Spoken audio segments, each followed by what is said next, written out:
Epione pain management and regenerative centre. ఇక మీ నొప్పులు శాశ్వతం కావు. రాష్ట్ర వ్యాప్తంగా ఎన్నికల కోలాహలం. ఎక్కడ చూసినా అభ్యర్థులు ప్రజల వద్దకు వెళ్ళి తమ ఓటు వేయాలని చెప్పేసి పెద్ద ఎత్తున అభ్యర్థిస్తున్నటువంటి పరిస్థితి. మరోవైపు సీట్ల విషయం ఇంకా చాలా చోట్ల గందరగోళ పరిస్థితులు కూడా ఉన్నటువంటి పరిస్థితి. ఇటువంటి పరిస్థితుల్లోనే ఈ మధ్య కాలంలో ముఖ్యంగా స్వామి పరిపూర్ణానంద ఏకంగా తెలుగుదేశం అధినేత చంద్రబాబు నాయుడుపై సంచలన వ్యాఖ్యలు చేసినటువంటి పరిస్థితి. ఇండిపెండెంట్గా కూడా ఉండబోతున్నాను హిందూపురం అభ్యర్థిగా అని చెప్పేసి చెప్తున్నటువంటి నేపథ్యంలో మరి స్వామి పరిపూర్ణానంద ఎందుకు ఇటువంటి నిర్ణయం తీసుకున్నారు? దీని వెనక ఎవరు ఉన్నారు? ఏంటి అసలు ఏం జరుగుతుంది? ఇటువంటి అంశాలపై మనతో మాట్లాడడానికి స్వామి పరిపూర్ణానంద గారు మనతో ఉన్నారు. ఏం చెప్తారు ఆయన మాటలు వినే ప్రయత్నం కదా. స్వామిజీ నమస్తే. స్వామిజీ నమస్తే. ఏంటి స్వామిజీ అసలు సంచలన వ్యాఖ్యలు చేశారు? ఏకంగా నాకు హిందూపురం బీజేపీ సీటు రాకపోవడానికి ప్రధానంగా చంద్రబాబు నాయుడు ప్రధాన కారణం అని చెప్పి మీరు వ్యాఖ్యలు చేశారు. ఏంటి దీని వెనక ఏంటి అసలు? చంద్రబాబు గారు కారణం పక్క. ఎందుకంటే ఇప్పుడు మనం చూస్తే ఇంకా రాష్ట్రంలో సీట్ల గందరగోళాలు బీజేపీకి, జనసేనకి, టీడీపీకి మధ్యలో నడుస్తూనే ఉంది. రేపటితో ఆఖరి రోజు, అంటే 25వ తేదీ ఆఖరి రోజు నామినేషన్ అండి. ఇంకా గందరగోళాలు నడుస్తూనే ఉంది. ఏం జరుగుతుందో తెలియని పరిస్థితి. హిందూపురం స్వామీజీకి కేటాయిస్తున్నామని బీజేపీ ప్రకటించుకుంది, నన్ను బరిలో దింపింది.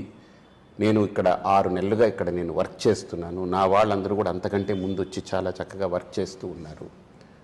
సో ఇవన్నీ మా కష్టము, మేము ఆలోచన, మా దృక్పథం అంతా కూడా జస్ట్ కేవలం బాలకృష్ణ గారు యొక్క అభిప్రాయం మీద, అంటే తన బావమరిది అభిప్రాయం మీద. అందుకని ఈ పరివారం, ఈ కుటుంబ రాజకీయాల వల్ల ఈ గబ్బు ఉంటుంది. ఎప్పుడైనా అన్న, తమ్ముడు, కొడుకు, అక్క, చెల్లి, బావమరుదులు, ఈ ఈ ఈ ఈ పెంటంతా ఎప్పుడు కూడా రాజకీయాల్లో దూరంగా ఉండాలి. ఇది గబ్బు పట్టిస్తుంది ఎలాగన్నా. ఇది పక్క. ఇప్పుడు ఎక్కడ చూసినా, ఏ రాష్ట్రాల్లో చూసినా అవే ఘోరంగా విఫలమవుతున్నాయి. ఇప్పుడు ఒరిస్సాలో నవీన్ పట్నాయక్ గారు ఉన్నారు. ఆయన ఒంటరి మనిషి. ఇప్పటిదాకా ఏ గందరగోళం లేకుండా, అలాగ ఒక మచ్చ మరక లేకుండా అలాగా పోతూ ఉన్నారు ఆయన. ఆ రాష్ట్రంలో ఇప్పటికీ ఆయన తిరుగులేని నాయకుడు. కారణం ఏంటంటే ఈ వెనక ఈ బంధాలు లేవు, దందాలు లేవు. ఇప్పుడు ఇక్కడ వచ్చింది ఈ బంధాలు దందాలే సమస్య. బాలకృష్ణ గారు ఏం చెప్పారట? స్వామీజీకి సీట్ ఇస్తే ఆయన కనుక మనకు కూటమిలో ఒక అభ్యర్థి అయితే ఎంపీగా నేను ఓడిపోతాను, నాకు ముస్లింలు ఓట్లు వేయరు అని చెప్పారట. అంటే ఒక్కటి స్వామి, మీరు స్వామి పరిపూర్ణానందకి అక్కడ సీటు రాకపోవడం వలన ఈరోజు మీరు చంద్రబాబుని కానీ, తెలుగుదేశంని కానీ, బాలకృష్ణని కానీ టార్గెట్ చేస్తున్నారు. నా సీటు అనేది ప్రతి నాయకుడు సీటు గురించి ఆలోచిస్తారు, కామెంట్ చేస్తారు. నేను సీటు గురించి అనట్లా. సీటు ఇవ్వకపోవడానికి వెనక ఉన్న కారణం ఏంటంటే, ముస్లింలకి ఈరోజు మా ముస్లిం ఓట్లు మాకు పడాలంటే స్వామీజీ ఉండకూడదు. అంటే వీళ్ళు ఎంత దూరం వెళ్ళిపోయారనంటే 85-89% ఉన్నటువంటి హిందూ సమాజాన్ని వీళ్ళు తుంగలో తొక్కేశారు, గంగలో కలిపేశారు. ముస్లింలు ఓట్లేరు కాబట్టి స్వామీజీని పక్కన పడేయాలి. అంటే వీళ్ళకి ఎంత బ్రెయిన్లో ఎంత మిల్లీగ్రాములు ఉన్నాయో నాకు అర్థం కావట్లేదు. కేవలం అదొక్కటే కారణం. స్వామీజీ ఇక్కడ గెలుస్తారు, స్వామీజీకి మద్దతు ఉంది, అన్ని వర్గాల నుంచి మద్దతు ఉంది అనే అభిప్రాయం ఉన్నప్పటికీ కూడా ఆయన ఇప్పటిదాకా ఎన్నో సేవలు చేశారు, ఎన్నో చేశారు, ఎన్నో కార్యక్రమాల్లో ఆయన నిలబడ్డారనేటువంటిది ఉన్నా ఇప్పటిదాకా నేను ఎవరిని చేయి జాపని ఒక నిజాయితీతో కూడుకున్నటువంటి ఒక వ్యవస్థ ఉన్నప్పటికీ వాళ్ళకి అవేం కనపడదు. జస్ట్ వాళ్ళ ఓటు బ్యాంకు రాజకీయం. పోనీ ఏ ముస్లింలు చెప్పారు నాకు చెప్పమనండి, లిస్ట్ తీయమనండి. అంటే ఏకంగా నందమూరి బాలకృష్ణని మీరు డైరెక్ట్గా అటాక్ చేయడానికే బరిలోకి దిగబోతున్నారా? బాలకృష్ణ మీద కోపంతోనే, ఎందుకంటే బాలకృష్ణ ఈ రకంగా ఈక్వేషన్స్ తీసుకొచ్చిన సీటు రాలేదు, లేదంటే ఈ రకమైన ఈక్వేషన్స్ ఉన్నట్టు పట్టే స్వామి పరిపూర్ణానంద ఈరోజు ఏకంగా పోటీలో నిలవనున్నారా? బాలకృష్ణ గారు కానీ, చంద్రబాబు గారు కానీ, లేకపోతే ఇంకోళ్ళు XYZ కానీ నా టార్గెట్ కాదు. వాళ్ళు మనుషులు, నేను మనిషినే. మనుషుల మీద ఇంకో మనిషి వెళ్ళి టార్గెట్ చేయడం అనేటువంటిది మానవీయ కోణంలో అది ఒప్పుకోదగ్గది కాదు. నేను ఏ రోజు ఒక మాట తోలనాడను. కాకపోతే నా సీటుకి ఎసరు పెట్టడానికి కారణం, నా సీటు రాకుండా చేయడానికి కారణం, అది హిందూ సమాజాన్ని బాధపెట్టింది, గాయపరిచింది. మరోమారు హిందూ సమాజం దగాబడుతుంది అనేది అర్థమైంది. నేను కాముగా ఉన్న హిందూ సంఘాలు కానీ, హిందూ సంఘాలకు సంబంధించినటువంటి ప్రధానమైన వ్యక్తులు కానీ, సాధువులు వాళ్ళందరూ ఇప్పుడు మనతో నడుస్తారు, ఇప్పుడు రేపు వస్తారు. నా నామినేషన్ పర్వమైంది, గుర్తు రాగానే వాళ్ళందరినీ పిలుస్తామని. ఎందుకంటే ఊరికినే ఎందుకు అనేటువంటి దాంట్లో మీరు చూస్తారు. కానీ నాకు Balakrishna is not my target, Chandrababu is not my target. పొత్తులో భాగంగా వాళ్ళు సీటు ఇదిగో వేరే కారణం, దీని కారణంగా ఇవ్వలేము అనేది వేరే విషయం. టార్గెట్ కాకపోయినా కోపమైన అయిండొచ్చా? టార్గెటే కానప్పుడు కోపం ఎందుకు ఉంటుంది? కోపం ఎప్పుడు వస్తుందనంటే నాకేదో వ్యాపారంలో లావాదేవీలో నాకేదో వాళ్ళు వ్యక్తిగతంగా భూషణలో చేస్తే నాకు ఏదైనా వాళ్ళని నేను అనడానికి అవకాశం ఉంటుంది. నన్ను వ్యక్తిగతంగా అన్నా కూడా, బాలకృష్ణ గారు చంద్రబాబు గారు ఎవరైనా అన్నా కూడా అది వాళ్ళ విఘ్నతకు వదిలేస్తా. నేను ఎప్పుడు బాలకృష్ణ గారిను చంద్రబాబు గారిని వ్యక్తిగతంగా దూషించలేదు. నా సీటు ఇవ్వకపోవడానికి వాళ్ళు ఇచ్చిన కారణం చాలా, అది హిందూ సంఘాలని, హిందూ సమాజాన్ని దిగ్భ్రాంతికి గురి చేసింది. అండ్ ఎస్పెషల్లీ ఒక సాధువుగా నా సీటుని వాళ్ళు ఈ రకంగా చేయడం అనేటువంటిది, అది నన్ను ఈరోజు హిందూ సంఘాలందరూ కూడా ప్రతిపాదన చేశారు. లేదు, మన ఎట్టి పరిస్థితుల్లో వెనకడుగు వేయొద్దు, మీరు నిలబడండి, గెలిపోవటం సంగతి తర్వాత సంగతి, మేమందరం మీ వెనక నడుస్తాము, మనం నిలబడాల్సిందే అనేటువంటిది అవమానం జరిగింది. అక్కడ హిందూ వ్యవస్థకి అవమానం జరిగింది. అంటే ఒక 10%, 11% ఉన్న ముస్లిం మైనారిటీ యొక్క ఓటు బ్యాంకుని దృష్టిలో పెట్టుకుని 90% ఉన్నటువంటి హిందూ సమాజాన్ని ఈరోజు తల దించుకునేలా చేయడమే ఇక్కడ అసలైనటువంటి కారణం. That's what we are going to target. రెండోది, ఏ ముస్లింలు వాళ్ళకి చెప్పారు చెప్పమనండి, ఇన్ రైటింగ్ ఇవ్వమనండి, లేదా బయటకు వచ్చి చెప్పమనండి, మీరు స్వామీజీకి సీట్ ఇస్తే మేమందరం మీకు వ్యతిరేకం చేస్తాం చెప్పమని చెప్పండి. కాబట్టి ఇది వ్యక్తిగతంగా నేను ఎప్పుడు ఎవరిని తీసుకోను. నన్ను దూషించిన బోల్డ్ మంది ఉన్నారు, ఎంతోమంది లిస్టులు ఉన్నాయి. కేసీఆర్ గారు నన్ను వ్యక్తిగతంగా టార్గెట్ చేశారు, ఏమైందో తెలుసు. ఈరోజు కత్తి మహేష్ ఆ రోజు మాటల్లో కూడా నేను ఎప్పుడు ఆయన వ్యక్తిగతంగా అనుకోలేదు, ఏమైందో తెలుసు. కంచె ఐలయ్య లేదా కత్తి పద్మాకర్ రావు గారు, మీరు లిస్టు తీసుకోండి. నేను ఎప్పుడు ఎవరిని వ్యక్తిగతంగా దూషించను. నేను వాళ్ళతో చాలా ఫ్రెండ్లీగానే ఉంటాను, మామూలుగానే ఉంటాను. కానీ నేచర్కి వదిలేస్తాం, అది that's it, nature will take care. అయితే మొత్తం మీద మాత్రం ఎన్నికలంటే అంత ఆషామాషి విషయం కాదు. ఇటువంటి పరిస్థితుల్లో ఏకంగా ఇప్పుడు కూటమి, బీజేపీ, జనసేన, తెలుగుదేశం కూటమి ఒకవైపు, జగన్మోహన్ రెడ్డి వైసీపీ పార్టీ ఒకవైపు, ఇటువంటి పరిస్థితుల్లో ఒక సన్యాసి పరిపూర్ణానంద ఎంత మేరకు ఎదుర్కోగలడు ఈ పార్టీలని? కానీ ఈరోజు ఇండిపెండెంట్గా మీరు బరిలో దిగుతున్నటువంటి నేపథ్యం ప్రపంచంలో చూడండి, ఏమనుకుంటుంది, ఏనుగు చాలా బలం అనుకుంటుంది కదా. కానీ ఏనుగు తొండంలోకి ఒక చేమ వెళ్ళింది అనుకోండి, అంత పెద్ద ఏనుగు కుప్పకూలుతుంది కదా. బలం నాకు బయట ఏదో బలంగా ఉందని కాదు, నాకు ఆత్మబలం ఉంది. ప్రజల్లోకి ఆత్మబలాన్ని ఎలా తీసుకెళ్ళగలను, నాకు నా మాటకి బలం ఉంది, నాకు సత్తా ఉంది. అలాగనే ప్రజలకి ఏం కావాలో నిలబడి నిలకడగా చెప్పగలిగే దమ్ము నాకుంది. నేను ఒకటే చెప్తున్నా, ఇప్పుడు మీ ఆర్టీవీకి కానీ ఏ టీవీకి కానీ ఒకటే చెప్తాను, ఇక్కడ ఫ్యాన్కి ఓటేస్తే అది బెంగళూరులో తిరుగుతుంది, సైకిల్కి ఓటేస్తే హైదరాబాద్లో తిరుగుతుంది, స్వామీజీకి ఓటేస్తే హిందూపురంలోనే తిరుగుతూ ఉంటారు. హిందూపురంలో మీ మధ్యలో నిలబడేటువంటి వ్యక్తికి మీరు ఓటేసుకుంటారా?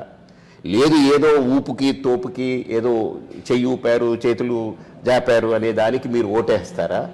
హిందూపురం ప్రజల విఘ్నతకి వదిలేస్తాం. అది మీ మధ్యలో ఉండి, ఇదిగో మీ అభివృద్ధి నా లక్ష్యం, ఏదో తాత్కాలికమైన జస్ట్ చిన్న చిన్న పథకాలు కాదు, శాశ్వతంగా ఒక అభివృద్ధి చేయడం నా టార్గెట్ అనేటువంటి ఒక లక్ష్యాన్ని మీ ముందు పెడితే ఖచ్చితంగా ప్రజలు మేము శాశ్వతంగా అభివృద్ధి అవ్వాలి, దీర్ఘకాలం మాకు ప్రయోజనాలు సిద్ధించాలి, నెరవేరాలని కోరుకుంటారు ఎవరన్నా. ఆ దీర్ఘకాల ప్రయోజనాలు నెరవేరే విధంగా శాశ్వతంగా వాళ్ళకు ఒక పరిష్కారం దొరికేలా హిందూపురం అనే పవిత్రమైన ఆ పేరుకి వెనకబాటుతనం అనే ఒక దరిద్రమైన ట్యాగ్ లేని తొలగించేదానికి నేను 5 ఏళ్ళు యుద్ధం చేస్తా. ఇంకొకటి, ఇక్కడ ఫ్యాన్ గెలిచినా సైకిల్ గెలిచినా ఇక్కడే పరిమితం. కానీ నేను ఇండిపెండెంట్గా గెలిస్తే నేను ఢిల్లీకి వెళతా, మోడీ గారిని రిక్వెస్ట్ చేస్తా, నాకు అవకాశం ఉంది. వీళ్ళలో ఎవరైనా 2 ఎమ్మెల్యేలు గెలిచి వెళ్ళగలరా? లేదు 2 ఎంపీలు గెలిచి వెళ్ళగలరా? నేను వెళతాను. నేను అక్కడికి వెళ్ళి కూర్చుంటా. నేను బ్యాగ్ వేసుకుని సర్దుకుని వెళ్ళి అక్కడ నెల రోజులు నన్ను పట్టించుకోరనుకోండి, నేను కూర్చుంటా, ఒక దీక్ష చేసుకుంటా. నేను అమ్మవారికి దీక్ష చేస్తా, ఎలాగన్నా మోడీ గారి దగ్గరికి ఈ ప్రాంతం యొక్క సమస్యలు నేను తీసుకెళ్లాలని నేను కూర్చుంటా. ఒక సన్యాసిగా ఖచ్చితంగా నేను నెగ్గించుకొని వస్తాను. ఇది నా దమ్ము. హిందూపురం అనేటువంటిది దన్నుగా ఉంటుందని నేను భావిస్తున్నాను. అంటే ఒకటైతే స్వామీజీ బాగా చర్చ జరుగుతున్నటువంటి పరిస్థితి, ముఖ్యంగా దీని వెనుక బాలకృష్ణనే టార్గెట్ చేస్తున్నారో లేకుంటే స్వామి పరిపూర్ణానంద బ్యాక్ సైడ్ ఎవరో ఉండి ఖచ్చితంగా నడిపిస్తున్నటువంటి పరిస్థితి, స్వామి పరిపూర్ణ ఎవరి చేతుల్లోనే ఉన్నారు. ఇటువంటి పరిస్థితుల్లోనే ఇక్కడ బరిలో ఉండడం కానీ, లేదంటే పోటీలో నిలవాలని నిర్ణయం తీసుకోవడం కానీ, దీని వెనుక బిహైండ్ ఆఫ్ సంథింగ్ ఎల్స్ అనేది చాలా నేను గత కాలంగా చెప్తూ ఉన్నా, నా వెనక క్యాస్ట్ని తీసుకురాను, క్యాష్ని తీసుకురాను, క్యాస్టింగు లేదు. క్యాస్టింగ్ అంటే ఏంటి? నేను తారాగణం కాదు, గుర్తుపెట్టుకోండి. నాకు గ్లామర్తో నేను పనిచేయను, గ్రామర్తో పనిచేస్తాను. గ్రామర్ వర్కౌట్ అవుతుంది. పబ్లిక్లో ఎప్పుడు కూడా గ్లామర్ అనేది ఒక లైన్ వరకు పనిచేస్తుంది, కానీ గ్రామర్ అనేది గుండె లోతుల్లోకి వెళ్ళి పనిచేస్తుంది. గ్రామర్ ఏంటి? ఇక్కడ హిందూపురంలో ఒక గ్రామర్ ఉంది, ఒక కెమిస్ట్రీ ఉంది, దాన్ని పట్టుకోగలగాలి, దాన్ని అధ్యయనం చేయాలి. ఊరికి వచ్చి నేను వెళ్ళి ప్రజల్లోకి వెళ్ళి గుడ్డిగా నేను దిగిపోయి అడ్డు ఆపు లేకుండా వెళ్ళిపోయి నాకు ఓట్లు వేసి నేను అడుక్కునే దానికి వెళ్ళలేదు. నేను మీకోసం వచ్చాను, ఇది మీరు గుర్తించండి. నేను ఈరోజు ఒకరోజు అడుక్కుని మీ దగ్గర ఓటు లాక్కుని, లేదా మీకు ఇంత డబ్బు పడేసి నేను ఇంకా తర్వాత మీకు కనపడకుండా, లేదు మీకు ఇక్కడ ఏమొచ్చినా మాకు సంబంధం లేదన్నట్టుగానో, లేకపోతే మీరు వస్తే ఎవరో తెలియని వ్యక్తిగా పరిచయం మొహం పైకి కిందకి చూడడమో నాకు చేత కాదు. నాకు గ్రామర్ వర్కౌట్ చేస్తాను. ఏమిటా గ్రామరు? నేను మీకోసం ఉన్నాను, ఇక్కడే ఉంటాను. ఏమిటి కాకినాడ నా సొంతూరా, నా పుట్టినూరు కాదు. నాకు అక్కడ ఒక్క అంగుళం భూమి లేదు ఇప్పటికీ. శ్రీపీఠం అనేది నాది కాదు, నేను పన్ను కడుతున్నాను. నాది కాదది, హిందూ సమాజంది, అది అమ్మవారిది, గోవులది, వేదానిది, సంస్కృతిది, నాది కాదు. నాకు ఒక అకౌంట్ ఉండేది కాదు మొన్నటిదాకా. ఇప్పుడు దీంట్లో దిగాం కాబట్టి ఒక బ్యాంక్ అకౌంట్ ఓపెన్ చేయాలి, ఒక విధానం కాబట్టి చేశాం. వాళ్ళు వీళ్ళు ఇచ్చిన డొనేషన్తో ఇక్కడికి వచ్చాము, కూర్చున్నాము, అందరం కష్టపడుతున్నాం, చెయ్యాలనేటువంటి సంకల్పంతో వచ్చాం. ఇక్కడ కూడా నేను ఎలా వచ్చానో అలానే చేతులకి ఏది అంటకుండా అలానే వెళ్ళే వ్యక్తిని నేను. అంటించుకోను. నాకు వెనకాల దందాలు లేవు, బంధాలు లేవు, స్పష్టంగా ఉన్నాను. నాకంటే ఇంక మంచి అభ్యర్థిని హిందూపురం ఎంచుకోగలిగితే మంచిది. ఇంతకంటే అర్హత ఉన్న ఒక అభ్యర్థిని ముగ్గురులో లేదు స్వామీజీ కంటే ఈ మనకు 365 రోజులు 24/7 5 years ఇక్కడ మనతోటే ఉంటారు, మనకు ఆయన ఇచ్చిన మాటలన్నీ నెరవేరుస్తారు. ఏదో ఊరికి వచ్చి ఓట్లు వేయించుకొని వెళ్ళిపోయే రకం కాదు. ఈయన ఓట్లకో నోట్లకో ఉండే మనిషి కాదు. ఈయన కోట్లాది హృదయాల్లో గూడుగట్టుకుని నిలబడాలనుకునే ఒక నాయకుడు, ఒక సేవకుడు అనే నమ్మిన ప్రజలు ఇక్కడ ఉన్నారు. ఓట్లకో కోట్లకో కాదు, కోట్లాది హృదయాలు గూడుగట్టుకుని ఈయన నిలబడగలడు, మా గుండెల్లో ఉండిపోతాడు ఈయన అని నమ్మిన హృదయాలు ఇక్కడ ఉన్నాయి. ఆ హృదయాలకి నేను సమాధానం చెప్తాను. వాళ్ళు ఎలా స్పందిస్తారో మీరు చూస్తారు. నా వెనక ఎవరు లేరు. అంటే ఒక విషయం, ఇప్పుడున్న పరిస్థితులు ఇండిపెండెంట్గా అభ్యర్థిగా పోటీలో నిలబడాలంటే అంత ఆషామాషి విషయం. ఓట్ బ్యాంక్ ఉండాలి, ఫైనాన్షియల్గా ఉండాలి. ఇటువంటి పరిస్థితుల్లో మీకు సొంత ఓట్ బ్యాంక్ ఏంటి, అసలు మీ ధైర్యం ఏంటి, అందులో ఫైనాన్షియల్గా ఇప్పుడున్న పరిస్థితుల్లో ఈ రాజకీయ ఇంత ఉద్దండుల మధ్య మీరు ఫైనాన్షియల్గా మీరు అడిగింది ఏంటంటే 2 విషయాలు. ఓటు బ్యాంక్ అంటున్నారు. నాకు నా రూటే నాకు ఓటు. నా రూట్ కరెక్ట్ కాదనుకో అక్కడ ఎవరికి ఓట్లు కూడా పడవు, అంతే కదా. ఇప్పుడు 2 పెద్ద పార్టీలు మీరే అంటున్నారు కదా, నేనెవరో జస్ట్ మీరు ఏమనుకుంటున్నారు, ఒక ఇండిపెండెంట్, ఒక అనామకుడిని అంటున్నారు. ఎస్, నేను అనామకుడినే. ఎవడైనా ఈ భూమి మీద పుట్టినప్పుడు పేరు ఊరు లేకుండానే పుడతారు. నేను అలానే హిందూపురంలో పుట్టా, ఇప్పుడు పేరు ఊరు లేకుండా ఒక అనామకుడినే. కానీ పుట్టిన బిడ్డకి పేరు పెడతారు, పుట్టిన బిడ్డని ఒక గొప్పవాణ్ణి చేసుకుంటారు. అలాగని ఈరోజు స్వామి పరిపూర్ణానంద ఒక అనామకుడిగా హిందూపురంలో పుట్టాననుకో, ఈ హిందూపురం ఈ బిడ్డని ఎలా చేసుకుంటుందో, ఎలా సాగుతుందో మీరు చూస్తారు. దీనికి డబ్బుతో ప్రమేయం లేదు. తల్లిదండ్రులు ఆ బిడ్డ పుట్టగానే నా పాలు ఇస్తాను, నువ్వు నాకు ఎంత ఇస్తావు, ప్రతి పాలు తాగినప్పుడల్లా నాకు ఎంత ఇస్తావు, లేదు వాళ్ళ నాన్న నీకు అంగీ కుడతాను, లావు కుడతాను, నిక్కరేస్తాను, నాకు ఎంత ఇస్తావు అని ఏ తల్లి తండ్రి అడగరుగా. హిందూపురంలో కూడా ఏ తల్లి తండ్రి నన్ను డబ్బులు ఆశించరు, నన్ను ఒక బిడ్డగా ఆదరిస్తారు. నేను వాళ్ళకి అడ్డాగా ఉంటానని వాళ్ళు నమ్ముతారు. సో ముఖ్యంగా ఫైనల్గా చెప్పండి, ఇప్పుడున్న పరిస్థితులు ఎస్పెషల్లీ ఈ ఎన్నికలు అనేది మాత్రం మీకు చాలా శత్రువుల్ని కూడా కూడగట్టే అంశం కావచ్చు. నెవర్. నన్ను వాళ్ళు ఎలా పరిగణిస్తారో నాకు అనవసరం. నేను ఎవరిని శత్రువుగా అనుకోను. నాకెవరితో శత్రుత్వం లేదు. నేను నా యొక్క నామినేషన్ వేసిన దాంట్లో కూడా కులం అడిగితే నేను కులాలకు అతీతంగా నిలబడ్డ వ్యక్తిని, ఒక సన్యాసి. నా కులంతో పని లేదన్నా. నేను భారతీయుడిని అని చెప్పాను. చెప్పమనండి ఈ రాజకీయ నాయకులను ఎవరినైనా దమ్ముతోటలాగా. నాకు కులంతో పని లేదు, నాకు అన్ని కులాలు నావి. అందుకే నేను ఎప్పుడూ ఒక మాట ఇచ్చాను, గడప లోపలే కులం, గడప దాటితే హిందువులం అన్నాను. ఇంతే, గడప దాటితే ఈ కులాలన్నీ ఎందులో ఉన్నాయి? హిందూ సమాజంలో పట్టుకొచ్చి పెట్టబడింది, రుద్దబడింది. నేనేమన్నాను, మీ సమాజంలోకి వస్తే మనమంతా హిందువులమే అని నా నినాదం. ఆ నినాదానికి కట్టుబడే నేను నామినేషన్లో కూడా నేను దాఖలు చేశాను. అందులో పెట్టచ్చు, పెట్టకపోవచ్చు, కానీ నాకేవి కుల గజ్జి లేదు, కుల పిచ్చి లేదు. నేను కులం రాసుకోలేదు, నేను రాయాల్సిన పని లేదు. నేను నిలబడ్డాను. నా నిజాయితీ అది, నా విశ్వసనీయత అది, నా కమిట్మెంట్ అది, నాలో ఉండే నాకున్న సంకల్ప బలం అది. అది గుర్తు చేసుకోండి. దాని వెనక ఎంతమంది తోడవుతారో మీరే చూస్తారు. ఆఖరికి ఎంతమంది ఉన్నా బూతుకెళ్ళి ఓటేసేది ఎవరు? మనిషేగా, సామాన్యుడేగా, అంతే కదా. ఆ బూతుకెళ్ళి ఓటేసే వ్యక్తి నా వెనక ఉన్నారు అంటే 1,00,000 మంది. మీరు ఆశ్చర్యపోతారు. నా సంకల్పం నాకు చెప్తుంది, నా సంకల్పం నా గుండె చప్పుడుగా నాకు చెప్తుంది. 1,00,000 ఓట్లు పడతాయనేటువంటి ఒక సంకల్పం నా గుండె చెప్తుంది. ఎందుకంటే నా నిజాయితీకి, నా విశ్వసనీయతకు, నా సంకల్ప బలానికి ఖచ్చితంగా అది పరిణామం, అది ఫలితం. కాబట్టి దీనికి నేను ఎవరిని ద్వేషించక్కర్లే, ఎవరితో నాకు శత్రుత్వం వద్దు. నేను ఎవరిని తోలనాను, ఇప్పటికి కూడా నేను ఎవరిని తిట్టట్లేదు, ఎవరిని నేను విమర్శించను. నాకు వద్దది. వ్యక్తిగతమైన విమర్శలు చేస్తే ఈ బట్ట కట్టుకుని ఏంటి ఉపయోగం ఏంటి? అవసరం లేదు. వాళ్ళు ఒకవేళ చేశారనుకో, అది వాళ్ళ విఘ్నతకు వదిలేస్తా, ప్రకృతికి వదిలేస్తా. అలా ప్రకృతికి విడిచిపెడితే ప్రకృతి వైద్యం చేస్తుంది. ప్రకృతి వైద్యం అని విన్నారా? నేచర్ థెరపీ అని. నేచర్ థెరపీ ఇస్తుంది, అది చూసుకుంటుంది. మనం ఏం చేయక్కర్లేదు. అయితే ఫైనల్గా స్వామి, ఇప్పుడున్న పరిస్థితుల్లో ఎన్నికల బరిలో నిలుస్తున్నారు. తీర్పు, ఎన్నికలు, ప్రజలు ఇక్కడ హిందూపురం ప్రజలు తీర్పు తర్వాత ఎటువంటి తీర్పు వచ్చినా కూడా హిందూపురం ప్రజలతోనే ఉంటారా? మరి తర్వాత ఎటువంటి నిర్ణయాలు ఉంటాయి? అసలు స్వామీజీ ఇక్కడే స్థావరం ఏర్పరచుకుంటారు? చెప్తాను మీకు అది. అదేంటనంటే, నేను నామినేషన్ వేశాను. నామినేషన్ల పర్వాలన్నీ పూర్తవుతాయి. ఖచ్చితంగా మీరు అడిగిన ప్రశ్న చాలా విలువైన ప్రశ్న. ఇప్పుడు గెలుపొందితే ఒక బాధ్యత ఉంటుంది, గెలుపొందకపోతే బాధ్యత ఉండదని కాదు.